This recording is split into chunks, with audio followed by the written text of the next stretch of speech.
Hi everyone, welcome back to another board game tier list. Today I'm talking about Gubs, a game of wit and luck. This is a game that's clearly for kids. It's ages 10 and up. But I love this game. I used to play it a lot as a kid and I thought it was really funny and fun. And then I replayed it as an adult and I actually thought it was still pretty fun to play. So I'm going to talk about it because it'll be fun for me at the very least. And I do think knowledge of the cards is very important for the game.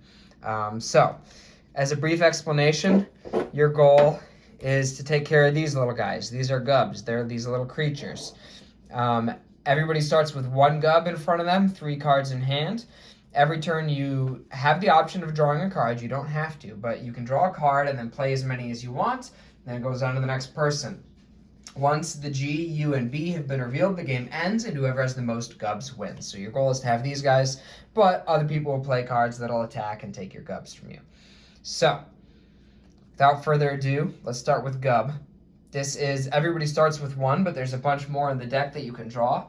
Honestly, an underrated card. I mean, the end goal of the game is to have the most Gubs. Even though they're vulnerable by themselves, you can have all the stuff in the world and it doesn't matter if you don't have Gubs to go with it. So I think this is pretty solid. I'm not going to put it in A. I think it's B still, but it might be upper end of B. All right, Mushroom. So one of the main card types is a barricade. These protect your Gubs. By the way, I love all the flavor text on these cards. It's great. So yeah, basically you would just put this on your Gub and now he's protected. You can also spend it to force somebody else to discard a mushroom off of their Gub. I don't like that as much. I'd rather use it to protect my own, but sometimes if you don't have any Gubs and you want to attack someone else, I guess. This is probably my least favorite barricade because I think it's the most vulnerable, but I still think it's a B. Barricades are pretty handy to have. There's another mushroom. Double ring. All right, first trap card. So trap cards do attack opponents' Gubs, but you don't get them yourself. The Gubs just become trapped, and they remain in play, but they don't count towards that player's score. So this traps exactly 2 free Gubs, and then they go under the ring and they go on your side. So it can be a little tricky to use because you need 2 of your opponents to have unprotected Gubs, but if you do, you just took 2 Gubs away from opponents, so that's pretty solid. I'm going to go B. Everything's B so far, but I'm sure we'll get some change. All right, here's our first event. That's a lightning bolt. So when you draw an event, you don't actually put it in your hand. You just have to reveal it and do the effects right away.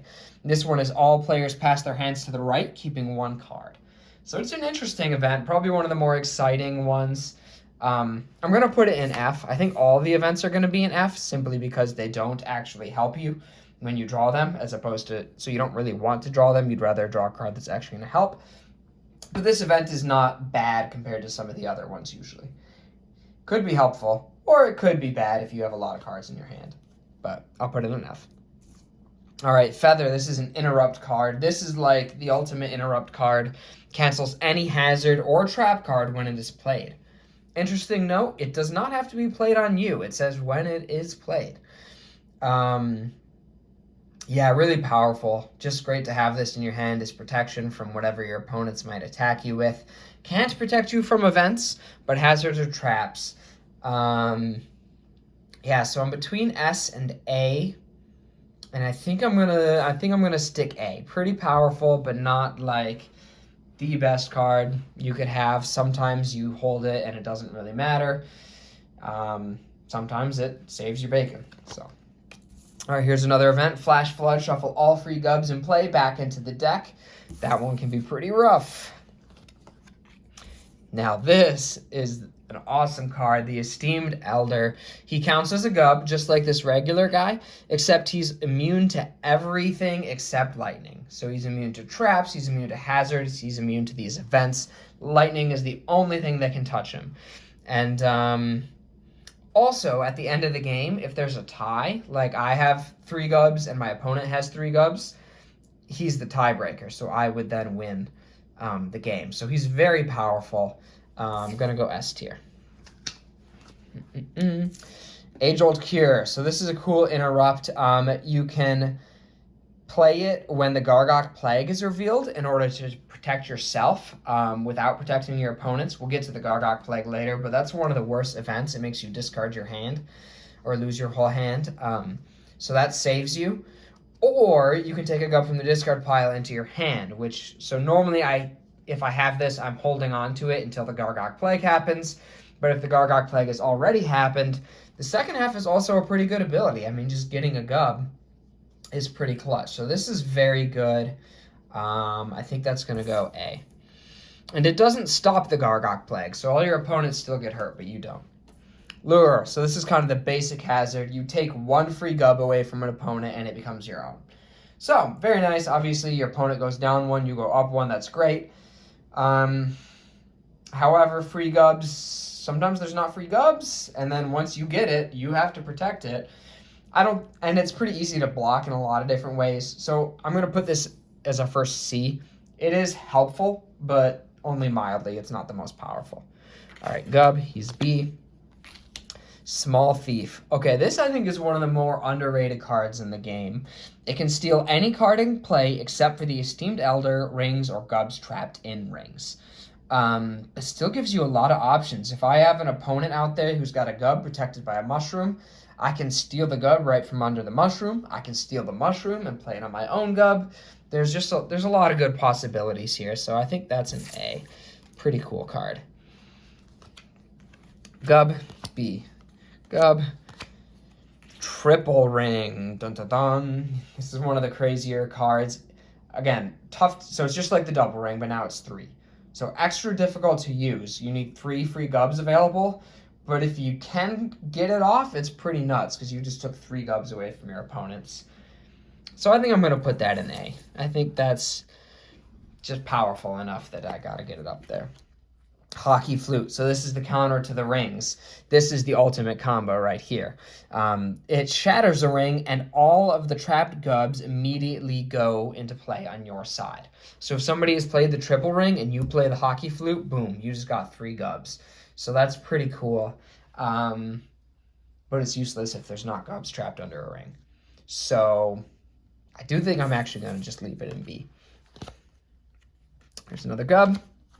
Another mushroom. Single ring. Trap exactly 1 free Gub. Yeah, I'm going to put that in C.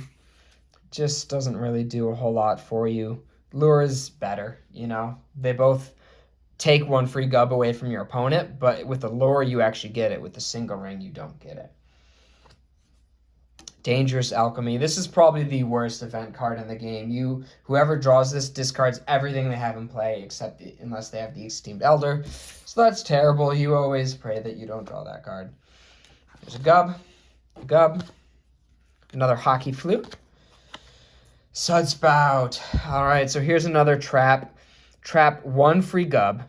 You just place wherever it is. That Gub is in play. So honestly, very in line with a single ring. You trap 1 free Gub. The only difference is how said Gub gets out. With the single ring, you could break them out with the Hockey Flute. With this, the Sudspouts, you'll need a Spear, which we'll get to later. But relatively weak. I'm wondering if Lure actually maybe should be in B because it's just better than single ring and Sudspout. So I'm going to go ahead and move it up. Those are some of our weaker cards. Velvet Moth. So here's another barricade. This is my favorite barricade. It doesn't have the option of attacking another player, but it's just the safest one that there is. It's less vulnerable to other things. So I actually think I'm going to put the Velvet Moth in A. I'm a big fan. Flop Boat. Very interesting interrupt. Before an event takes place, play this to have that event shuffled back into the deck. So obviously if you draw like Dangerous Alchemy and you play Flop Boat, that's a huge win for you. Interesting note is you can also play it on the G, U, and B. Those are events, and that just effectively delays the end of the game. So a lot of times it does end up being used that way, and that can just straight up change who wins. If you're not the winner and you have Flop Boat in your hand when the last letter comes out, you play it. However, it doesn't stop anything permanently. It only delays. And if there's not an event, then you're just stuck holding on to it. It's not helping you. And holding cards can also be bad because actually when the game ends, the second tiebreaker, so it's number of Gubs, and then it's the Esteemed Elder, and then the other tiebreaker is you want to have less cards in your hand. So sometimes the interrupts can be tricky because of that. All this to say, I think I'm going to put it in C. I think it's a really interesting and fun, but I don't think it's that good. Spear, tool, or hazard. So you can either pop a Sudspout, and then the Gub remains wherever it is. So if it's an opponent's Subspout, you just gave them a Gub. If it's a Gub under your side under a Subspout, you got that Gub, which is great. Or you can kill one free Gub. So you can kind of choose violence or choose helpfulness. Probably the best case scenario is freeing a Gub that's on your side under a Sudspout. But a lot of times people don't have that patience and they just end up killing the other Gubs, which is still, I guess, helpful. So I'm going to put it in B because of the flexibility. There's another lure, another feather, that's an A, another spear, another mushroom. We've probably seen a lot of the cards already. There's going to be some repeats. Super lure. Now this one is pretty epic. This is a hazard. You lure every Gub that an opponent has gets lured to your side. Free and protected. So if they're trapped, actually they remain there. But any Gubs that they have that are counting towards them are now yours, which is pretty crazy. You can just steal 3 protected Gubs just like that. Totally changes the game. I will say there are limitations to this because it can be blocked, like by the feather. And also when you play it, the barricades return to the owner's hand. So those Gubs might be under your control, but they're vulnerable unless you have barricades of your own. Because of that, it might be an A. But no, I think it's still powerful enough to put it into S. It's a pretty remarkable card. All right, Gub, spear, lure. It's kind of your bread and butter here. Scout. This is an interesting one. Look at an opponent's hand or rearrange the top 3 cards on the deck. Fun, flexible, but I don't think super powerful. An interesting note, like I said at the beginning, is at the beginning of a player's turn, they may draw, but they don't have to. So sometimes you can kind of play mind games, rearrange the top 3 cards, try to give a bad one to the person who's winning, but also they don't have to draw, so they're trying to guess if you bluffed or not. So I think fun factor, it's pretty good, but I don't think it's actually that powerful, at least not in a 4+, at least not when you have 4 more players, which we usually do, because then those cards that you rearranged, you're not actually going to get to. If it's 2 or 3 players, it becomes a lot more powerful, but I'm going to assume more usually and put that in C. All right, there's another Gub. I'm going to condense our B here, so I guess there's a lot of middle of the pack. And a spear. Cricket Song. Now, this is a wild, maybe played as any one hazard, tool, or interrupt card, which as you've seen gives you a ton of options. This is obviously going to be S. Super lure is an S. This can be used as a super lure, but it also has so many more possibilities. So obviously the best card in the game, aside from maybe the Esteemed Elder. I think the Esteemed Elder maybe would be better if Lightning weren't in the game, but I think because Lightning is, this is probably the best card that you can have. So definitely, let me put it like that, definitely an S. Omen Beetle. All mushrooms in play are discarded along with Gubs hiding behind them. This one's pretty brutal. It doesn't do anything for you personally. Normally I'm not a big fan of cards that are only attacks, but this is a pretty strong attack. It can really be a difference maker. This is part of why I don't love mushrooms, because it just, boom, the mushroom, the Gub are both gone. I'm going to put it in B, because it doesn't really help you. If you have Gubs behind mushrooms, you can't play it because they're going to die too, but otherwise you can really devastate your opponents. Rumor of Wasps, that's an event. Shuffle Toad Riders and the Gubs beneath them back into the deck. That can be very sad. Another age-old cure, that's going to be an A. G, there's the letters. So there's letters G, U, and B. Once they've all flipped, the game ends. So it's kind of interesting. You don't know exactly what's going to happen, but you start to get a sense. This is one that it doesn't hurt you, but I'm going to put it in F just because it doesn't help you either. There's the U. There's the B. That's fine. They're all together. Another Gub. Another Gub. Retreat. This is another underrated tool, I think. Take any or all cards in play on your side back into your hand. This is really good if you have Gubs on your side that are under traps, like the rings and the sub-spouts. You just play this, they come back up. Now you can play the Gubs back down and they're free, and then you can play the traps on your opponents. So actually sneaky powerful. I'm going to put that in A. Cyclone. Target player's barricades are destroyed. Gubs are not affected. Yeah. I think I'm going to put it in C. I just don't care that much without it. No, I'll put it in B, I guess. Because it does clear them up, so if you have some lures, then you can take those free Gubs.